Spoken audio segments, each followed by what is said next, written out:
I am in Gurgaon and with me is Sahir Ahmed Rashid, former Jamaat Islami member. Jamaat Islami has now decided to field former members of the party in elections. 3 members of the Jamaat are contesting this election, which are being held in the state for the first time. Sahir Sahab is with me. Sahir Sahab, आज आपने rally निकाली कुलगाम में, तो सबसे पहले आप ये बताइए कि आपने ये इलेक्शन में हिस्सा लेने का ये डिसीजन कैसे लिया? मैं पहले से ही इस चीज के लिए अपने आप को तैयार कर रहा था, क्योंकि मैं एक पॉलिटिकल साइंस का स्टूडेंट हूँ जी और सोशल रिफॉर्मर हूँ जी लेकिन हालात ही कुछ ऐसे थे कि खामोश रहना पड़ा एहतिजाजन। लेकिन अब माहौल वो कायम हो गया है कि मुझे लगा नहीं, मुझे अब अंदर नहीं बैठना चाहिए। लोगों का इस तरह अब हदों को छू रहा है। बेरोजगारी की वजह से ज़हनी तौर हमारे नौजवान, पढ़े लिखे नौजवान मुतासिर हैं और मुख्तलिफ बीमारियों ने उनको आगेरा है और इस बेचैनी और बेकरारी ने मुझे करार से बैठने नहीं दिया है। आप जमात से वाबस्ता रहे हैं, जमात का मौक़िफ़ रहा है कि इलेक्शंस में उन्होंने हिस्सा नहीं लिया, बल्कि अगरचे पास्ट में उन्होंने हिस्सा लिया है, लेकिन बीच में फिर जो हालात कश्मीर में ख़राब हो गए थे पिछले 3 दहाइयों से, उस वक्त जमात ने हिस्सा नहीं लिया। अगरचे इनडायरेक्टली आप लोग किसी एक या दूसरी पार्टी को सपोर्ट करते थे, लेकिन अब आपने बाज़ाब्ता शमूलियत हासिल की है।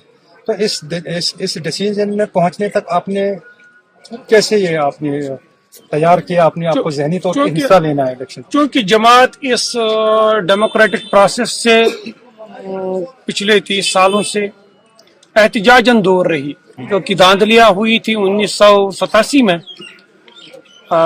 जब मफ इलेक्शन लड़ रहा था, तो उसी बेइतबारी की वजह से एहतिजाजन अरकान दूर रहे। वरना जमात तो वो वाहिद जमात है जो अपनी ग्रास रूट लेवल से लेके अपने अमीर हल्का से लेके अमीर जमात तक का जो इंतखाब होता है वो जमहूरी तौर होता है। यहाँ पे कहीं पे कोई ऐसा डिसीजन नहीं होता है जो जाती तौर होता है, बल्कि यहाँ शुराई निजाम है। यहाँ हर कोई काम, हर कोई फैसला शुराई तौर होता है। हम दूर नहीं थे, लेकिन दूर रखा गया। अब ये लग रहा है कि पिछला जो इंतखाबात जो हुए हैं पार्लियामेंट के, वो शफाफ तरीके से हुए, फ्री एंड क्लियर इलेक्शन हुए हैं।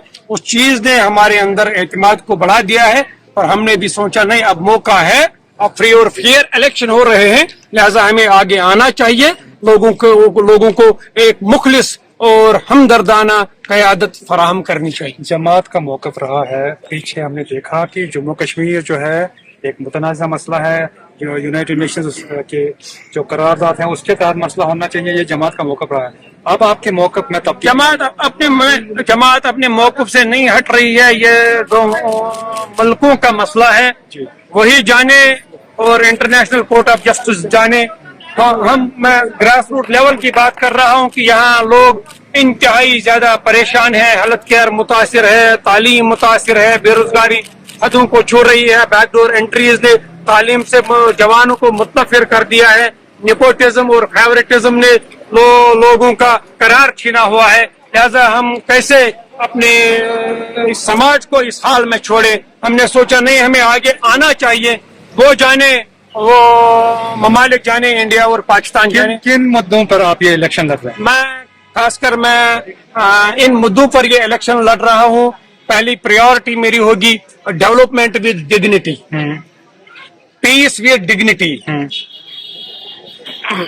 हेल्थ केयर का मामला है, हमने अगर जमात पे पाबंदी न होती, अगर जमात एज ए पार्टी लड़ती, तो हमारे मैनिफेस्टो में था कि हम साउथ में एक शानदार कैंसर हॉस्पिटल बनाएंगे। लेकिन मैंने लोगों से वादा किया है और अल्लाह से भी मैं इस हवाले से मदद मांगता हूँ। इंशाअल्लाह ताला हमारे साउथ में सबसे ज्यादा कैंसर पेशेंटों की तादाद बढ़ रही है, बहुत ज्यादा। हम यहाँ पे कैंसर हॉस्पिटल बनवाएंगे इंशाअल्लाह ताला, उसकी शुरुआत करेंगे, चाहे हमें अपनी जायदाद ही उस हवाले से बेचनी क्यों ना पड़े। हाँ, लेकिन हम ये काम करके ही रहेंगे।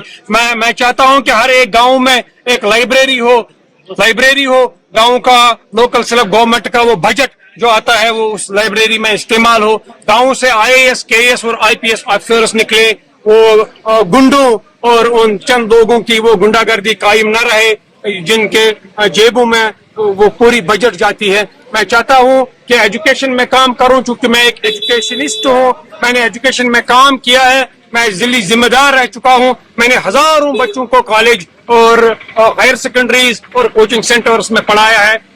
اس بارے میں آپ کیا کہیں گے کہ ایک تاثر ہے کہ جماعت جو یہ الیکشن میں حصہ لے رہی ہے، چونکہ آپ پر بہت پریشر ہے تنظیم پر، آپ کے اثاثے ضبط ہیں، ای ڈی کا ریڈ ہے، آپ کے گھر میں بھی این آئی کا ریڈ ہوا تھا، تو اس سے بچنے کے لیے اور جماعت کی جو بین ہے وہ ہٹانے کے لیے، تو اس امپریشن کے لیے آپ الیکشن میں حصہ یہ بات تو صحیح ہے کہ بین ہٹانے کے لیے بھی یہ ایک قدم ہے، کیونکہ ہم عملاً یہ دکھانا چاہیں گے کہ ہم سے زیادہ بہتر اس ملک کا کوئی اور شہری نہیں ہو سکتا ہے۔ ہم بھی کانسٹیٹیوشن جانتے ہیں، ہم نے بھی کانسٹیٹیوشن پڑھا ہے، ہم بھی پریمبل جانتے ہیں کہ انڈین کانسٹیٹیوشن کی، لہذا جن لوگوں نے اس چیز کا فائدہ ابھی تک اٹھایا تھا، جنہوں نے ہمیں خوخار پیش کیا ہوا تھا، اب ان کو لگ رہا ہے جب ہم میدان میں آئے ہیں، نہیں، یہ مخلص لوگ ہیں، پڑھے لکھے لوگ ہیں، ان کے گھروں سے این آئی اے ریڈ تو ہوئی ہے، وہ ایجنسیاں اگر وہ ایجنسیاں نہ ہوں گی تو یہاں پہ ایک جنگل کا راج قائم ہو جائے گا، یہاں لوگ درندوں کی شکل اختیار کر جائیں گے۔ ان ایجنسیوں نے بھی ہمارے گھروں کو چھانا ہے، ہمارے گھروں سے اگر کوئی چیز نکلی ہے تو کتابیں نکلی ہیں اور کچھ نہیں نکلا ہے۔ Thank you for your time. That is Sair Ahmad, a former Jamaat Islami member, embracing democracy and post Article 37. This is a major development in Jammu and Kashmir that is likely to shake the political landscape of Kashmir for the future to come.